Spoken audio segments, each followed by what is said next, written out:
Hi, this is மனிதரும் பேசும் சுனில். உங்களுடைய குழந்தைய செல்ஃபோன் கொடுத்து எல்லா இடத்துலையும் எல்லா விஷயத்துலையும் திருப்திப்படுத்திட்டு இருக்கீங்களா? அப்படின்னா இந்த வீடியோ உங்களுக்கு தான். குழந்தைகளை தாக்கக்கூடிய மயோப்பியா அப்படின்னு கேள்விப்பட்டிருக்கீங்களா? மயோப்பியானா என்ன அப்படின்னு நீங்கள் கேள்வி கேட்கலாம். கிட்ட பார்வை. அதாவது இந்த பாதிப்பு குழந்தைங்களுக்கு எப்படி உருவாகுது, ஏன் வருது, எதனால் வருது? ஃபஸ்ட்டு ரீசன் பார்த்தீங்கன்னா, ஜெனட்டிக்கலாக ஒரு குடும்பத்தில் இருக்கும். அப்பாவுக்கு இருக்கலாம், அம்மாவுக்கு இருக்கலாம், அவங்க தாத்தாவுக்கு இருக்கலாம், பாட்டிக்கு இருக்கலாம், யாருக்கும் வேணா இருக்கலாம். அது இப்போ இருக்கக்கூடிய குழந்தைய வந்துட்டு பாதிக்கக்கூடியதாக இருக்கலாம். ரெண்டாவது ரொம்ப ரொம்ப முக்கியம், என்விரான்மெண்டல் ஃபேக்டர்ஸ்னால இந்த பிரச்சனை உருவாகுது. ஏன், எப்படி, எதனால்?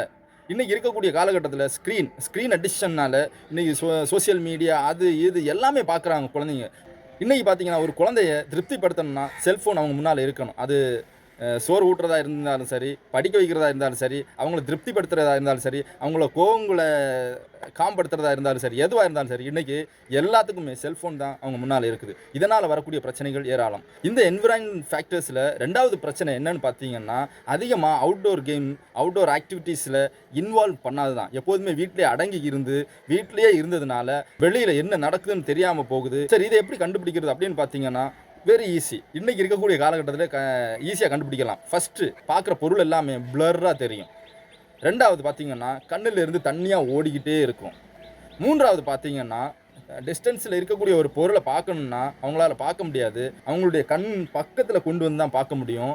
ரொம்ப ரொம்ப முக்கியமான சிம்டம்ஸ் இதில் என்னென்னு பார்த்தீங்கன்னா, குழந்தைய கரெக்டாக கண்டுபிடிக்கலாம். அதாவது ஸ்கூலில் கரும்பலகையில் இருக்கக்கூடிய எழுத்துக்களை ஒரு சில குழந்தையால் கணிக்க முடியாது. அதனால தான் இன்றைக்கி பார்த்தீங்கன்னா, அதிக குழந்தைகள் டீச்சர் கண் தெரியலை, இது எழுதியிருக்கிறது என்னன்னு புரியலை, நான் முன்னால் வந்து உட்காருவா அப்படின்னு கேட்டு வாங்கி முன்னால் வந்து உட்காருவாங்க. அப்போவே நீங்கள் கணிக்கலாம் ஏதோ ஒரு பிரச்சனை அந்த குழந்தைக்கு இருக்குது. இந்த பிரச்சனை யாருக்கு அதிகமாக வருதுன்னு பார்த்தீங்கன்னா, 5 வயது முதல் 14 வயது வரை உள்ள குழந்தைகளை தான் அதிகமாக பாதிக்குது. இதில் பார்த்தீங்கன்னா 1999 எடுக்கப்பட்ட சர்வேயில் 4.44% தான் இருந்துச்சு. இதே இது 2019, அதாவது சோசியல் மீடியாலாம் வந்த பிறகு பார்த்தீங்கன்னா 21.15% மாறுது. அப்போ நீங்கள் இப்போவே புரிஞ்சுக்கலாம் எவ்வளோ பெரிய தாக்கத்தில் போயிட்டுருக்குன்னு. 2030 எடுக்கப்பட்ட ஒரு சர்வேயில் பார்த்தீங்கன்னா 31.89% மாறி இருக்குது. இதே இது 2050 பார்த்தீங்கன்னா போக போக பார்த்தீங்கன்னா 48.4% வந்து நிற்குது. அப்படின்னா 3இல் 1 குழந்தை கண்டிப்பாக மயோப்பியாவால் பாதிக்கப்படுகின்றது என்று ஆய்வு சொல்கின்றது. இப்போ சொல்லுங்கள், உங்கள் குழந்தைங்களுக்கு செல்ஃபோன் கொடுக்கறது நல்லதா கெட்டதா? மயோப்பியா உங்கள் வீட்லேயும் வரணுமா? ஜெனட்டிக்காக வர்றதை விடுங்க, ஆனால் என்விரான்மெண்டல் ஃபேக்டர்ஸால் நாமே நம்ம குழந்தைங்களுக்கு இந்த பிரச்சனையை உருவாக்கணுமா, கொடுக்கணுமா?